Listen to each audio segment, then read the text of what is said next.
మాకు తెలుసు, నాకున్న వార్ వన్ సైడ్ కాదు కాదు, చాలా టఫ్ ఉంటుంది. ఎందుకంటే జగన్ దమ్మున్న మగాడు, ఏ విధంగా దేనికైనా సరే. ఒక సింపుల్ లాజిక్ చెప్తాను. చెప్పండి. డబ్బులు నాగునే అంటే చాలామంది తెలియదు, మీడియాలో బయటికి రానివారు. పోలవరం ప్రాజెక్ట్ చంద్రబాబు నాయుడు అన్ని తప్పిదాలు చేశాడు. స్పిల్వే కానీ అన్నీ కూడా చాలా దారుణమైన, కాంక్రీట్ కూడా మిక్సింగ్ కూడా అన్ని రకాలు కూడా చాలా దారుణంగా చేశాడు. దాన్ని కంప్లీట్ చేయాలంటే ప్రతి ఒక్కటి కత్తిమీద స్వామి. సెంట్రల్ గవర్నమెంట్ అనుమతి తీసుకున్నా కత్తిమీద స్వామి. ఒకసారి ప్రాజెక్ట్ కూలిపోయింది అనుకోండి, అక్కడ అయిపోయింది, మళ్ళీ ప్రాజెక్ట్ కట్టలేము, ఏమీ చేయలేము. ఇంకా పోలవరంలో ఒక ప్రాజెక్ట్ కావుంటూ అవ్వదు. ఒక ప్రాజెక్ట్ కట్టాలంటే ఎక్కడో నాగార్జున సాగరు, శ్రీశైలం కట్టారు, గ్రేట్. అది చంద్రబాబు నాయుడుకి వచ్చిన అవకాశాన్ని అతను దుర్వినియోగం చేశాడు, సద్వినియోగం చేయాల. ప్రతి ఒక్కడే అనుకున్నారు అనుభవించినట్టు చేసేస్తాడు, ఆంధ్రాలో చేసేస్తాడు.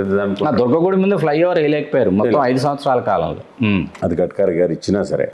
ఇప్పుడు పోలవరం శిల్పి అన్నీ కొట్టుకుపోయిన వచ్చిన ఒకసారి కొట్టుకుపోయిందని డిజైన్ పోతే మళ్ళీ ఇంక కట్టలేమండి. దమ్మున్న మగాడిని అంటున్నాను, ఏ చీఫ్ మినిస్టర్ కూడా పైకి ఇచ్చాడు.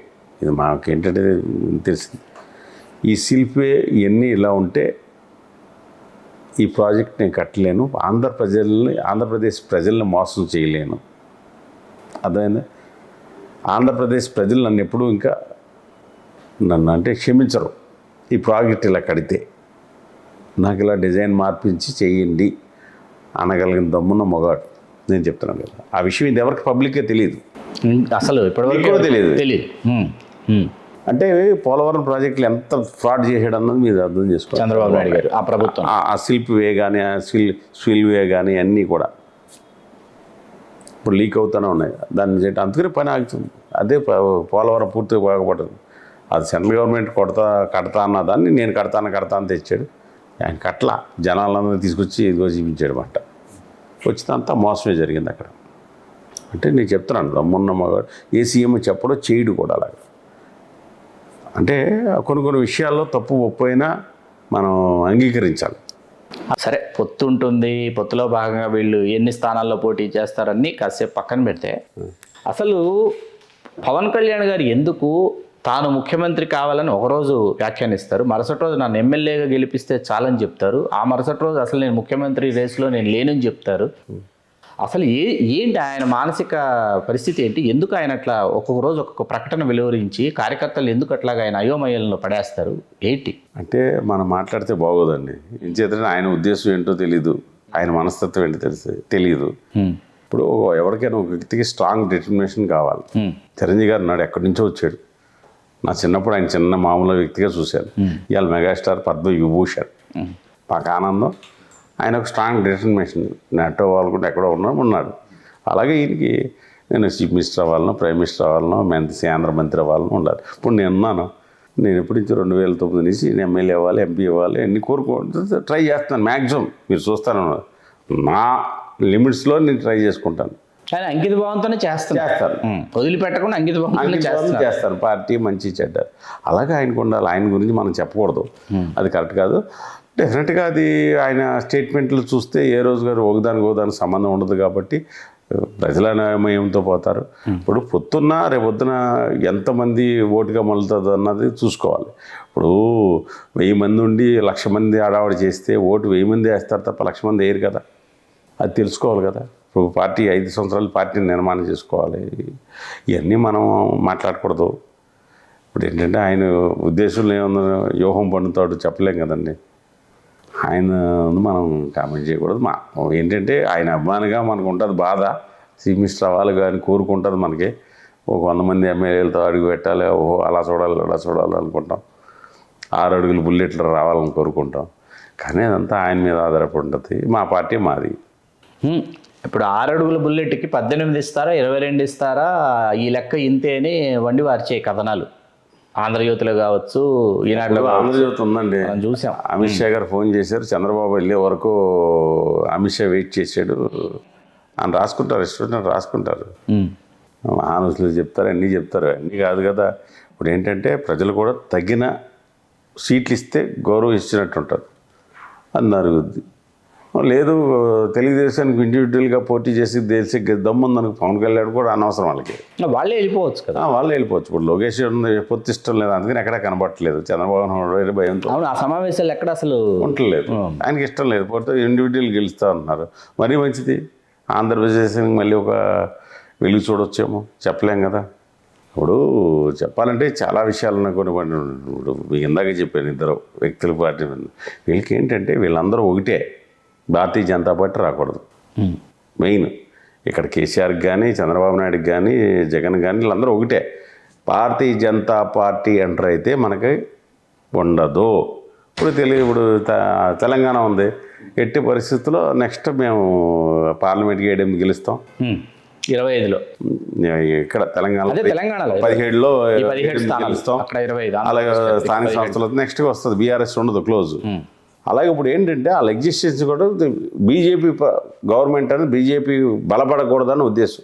అతను మధ్యలో వెళ్ళిపోయాడు, బీజేపీ ఏం చేయలేదు. తర్వాత ఇప్పుడు వైసీపీతో ఉన్నాడని మేము ఏంటంటే ఒక సృష్టి తీసుకెళ్తాను అనమాట. అంటే బీజేపీని ఒక పెద్ద బ్రోత్. ఇవాళ ఆంధ్రప్రదేశ్లో 10 సంవత్సరాల్లో ప్రతి డెవలప్మెంట్ జరిగిందంటే ఓన్లీ బీజేపీ ప్రభుత్వం వల్లనే. మెడికల్ కాలేజీలు రావడానికి కూడా భారతీయ జనతా పార్టీ ఇప్పుడు 17 జిల్లాలకు మెడికల్ కాలేజ్ ఇచ్చాం, డబ్బులు ఇచ్చాం. ప్రతి జిల్లాకి మేము ఇచ్చింది మా డబ్బే. ఓన్లీ ల్యాండ్ మాత్రమే ఇచ్చింది గవర్నమెంట్. స్టేట్ గవర్నమెంట్ డెవలప్ చేయలేదంటే అట్లా పెట్రోలియం యూనివర్సిటీ, గిరిజన యూనివర్సిటీ, తర్వాత నిట్టు, తర్వాత మంగళగిరి ఎయిమ్స్, మరి ఎన్ని ఉన్న 14 యూనివర్సిటీలు వచ్చినాయి. మరి ఎంత డెవలప్మెంట్ కదా. 216 కత్తిపూడి నుంచి ఒంగోలు రోడ్డు వేశారు. ఎన్ని గ్రామాల ఇన్ఫ్రాస్ట్రక్చర్ పెరిగింది. బెల్ కంపెనీ విస్తరణ చేశారు. మచిలీపట్నం పార్లమెంట్లో తీసుకుంటే గుడివాడలో 2 ఫ్లైఓవర్స్ వస్తున్నాయి. మరి ఎంత అభివృద్ధి చేయలేదు. ఈ దొంగకు సపోర్ట్ చేశాడని వీళ్ళు మొన్నటి వరకు. జగన్ మాకు తండ్రి ఉంటాడని 10 మంది పిల్లలు ఉంటారు. పిల్లలు వాళ్ళకి నచ్చిన విధంగానే చూస్తాం తప్ప ఆయన కంట్రోల్ చేయలేముగా. కాళ్ళు వచ్చిన కుర్రోడిని మనం మీ కొడుకునైనా మీరు కంట్రోల్ చేయలేరుగా. ఆడు తాగుతాడు, బయటకు వెళ్తాడు, ఏదైనా చేస్తాడు. వీళ్ళంతే. వీళ్ళకి ఏంటంటే అజమాయిషి అంటే కంట్రోల్ చేయాలంటే ఎంతవరకు కంట్రోల్ చేస్తాం. మాకు ఇవ్వాల్సిన నిధులన్నీ ఇస్తున్నాం. పేర్లు మార్చుకున్నావు, నువ్వు మార్చుకున్నావు. చంద్రన్న భీమన్నా, ఆ భీమా, ఈ భీమా అన్నీ మార్చుకున్నావు కదా. ఈయనంతే. మళ్ళీ రేపు అధికారం మారితే వాళ్ళు అంతే. ఎవరు వస్తే వాళ్ళు. నువ్వు మళ్ళీ వెంటనే బీజేపీ చెత్త తొత్త అంటావు నువ్వు. అటువంటి మనిషి చంద్రబాబు నాయుడు. పవన్ కళ్యాణ్ గారికి తెలుగుదేశం పార్టీ కేవలం ఇన్ని స్థానాలు మాత్రమే కేటాయిస్తుంది అట్ట అని తెలిసిన తర్వాత అట అన్నది మనకు సోషల్ మీడియాలో కావచ్చు, ప్రింట్ అండ్ ఎలక్ట్రానిక్ మీడియాలో బాగా వెల్లువెత్తిన తర్వాత ఒక్కసారిగా పవన్ కళ్యాణ్ గారి సామాజిక వర్గం ఏదైతే ఉందో సామాజిక వర్గం ఒక్కసారిగా బగ్గుమంది. పవన్ కళ్యాణ్ గారిని అసలు ఈ స్థానాలు తీసుకునేలాగైతే అసలు పొత్తే అవసరం లేదు, ఎకాఎకిన అన్ని స్థానాలకి అభ్యర్థుల్ని మీరే రంగంలోకి తీసుకొస్తే అవేవో ఈ స్థానాలు గెలిచి చూపిస్తారు కదా, ఎంతకంటే ఎక్కువ స్థానాలు వస్తాయని కదా అని ఎవరికి వాళ్ళు నియోజకవర్గాల జాబితాలని వాళ్ళే సోషల్ మీడియాలో ప్రకటించడం, అభ్యర్థులు జనసేనకు అభ్యర్థులు పోటీ చేసేటటువంటి అభ్యర్థులు ఉన్నారని తెలియజేయటం ఎంత జరిగింది. ఎందుకు సామాజిక వర్గం ఒక్కసారిగా బగ్గుమ అనడానికి కారణం ఏంటి? అంటే 25 సీట్లు ఎవరికో ఊడిగిం చేయడం ఎందుకండి. 20 సీట్లు ఇస్తారు, మళ్ళీ దాంట్లో ఎన్ని పోటీలు పెడతాడు నమ్మటానికి లేదు కదా చంద్రబాబు నాయుడిని. తెలుగుదేశం వాళ్ళు ఎంతమంది రెబల్ చేస్తారో తెలియదు కదా. నెక్స్ట్ అతను ఏం చేస్తాడు, ఇప్పుడు 20 సీట్లు ఇస్తే 10 సీట్లు గెలుస్తాం, ఉపయోగం ఉంది? ఏమీ లేదు. నువ్వు లేవు, గెలవలేవు, ఇచ్చేయలేదు అంటాడు. మన ఆ 10 మంది ఎటు వెళ్తారో తెలియదు, ఎందుకంటే అటువంటి పరిస్థితుల్లో 20 సీట్లు ఇస్తే పొత్తు అనవసరం. 40-45 సీట్లు ఇస్తే ఆయనకి గౌరవం ఉంటుంది, తక్కువ ఉంటుంది, మంచి చెడ్డ.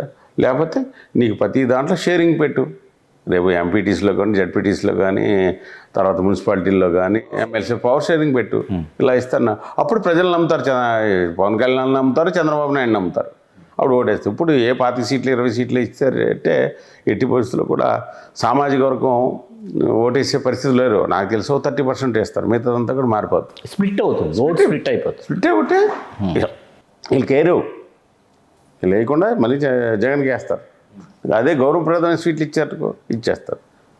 ఇప్పుడు అలాగే ఎందుకు, జనసేన బీజేపీ కలిసి వెళ్తేనే 40-45 సీట్లు అసెంబ్లీలు గెలవగల పరిస్థితి ఉంది. జనసేన బీజేపీ కలిసి వెళ్తే అప్పుడు నమ్ముతారు, పవన్ కళ్యాణ్ నమ్ముతారు, బీజేపీని నమ్ముతారు, ఇద్దరికి దూరం నమ్ముతారు. ఒక తృతీయ ప్రత్యామ్నాయం అనేది బలంగా ఏర్పడుతుంది ఆంధ్రప్రదేశ్లో. అంటే మోడీ గారికి ప్రతి విలేజ్లో మనం చూశాను, ఒక విలేజ్ ఎంత డిస్కషన్ చేశాడు. ఏమంటే ఈసారి పొత్తుందా అండి అన్నాడు లక్ష్మణ గారు. లేదనుకుంటాను. ఏమీ లేదంటే చంద్రబాబు నాయుడు మోడీని మోసం చేశాడు, తిట్టాడు. మాకు మోడీ గారు ఓటు వేయాలన్నా మోడీ గారికి ఇష్టం అండి మాకు. జగన్ అయితే ఎప్పుడు తిట్టలేదు, వ్యతిరేకించలేదు, ఏం అనలేదు కాబట్టి జగన్కి వేస్తే మోడీ గారికి వేసినట్టే కదా అన్నాడు. సామాన్య మానవుడు అంటే ఆడ ఆలోచన తీరు ఎంత గొప్ప ఉంది. ప్రజలు చాలా నిశ్చితంగా గమనిస్తున్నారు ఇవన్నీ కూడా. అది మనం తెలుసుకోవాలి. చూద్దామండి ఎట్లా ఉంటుందో ఏంటో, ఏ రకంగా వెళ్తుందో తెలియాలి కదా దారి.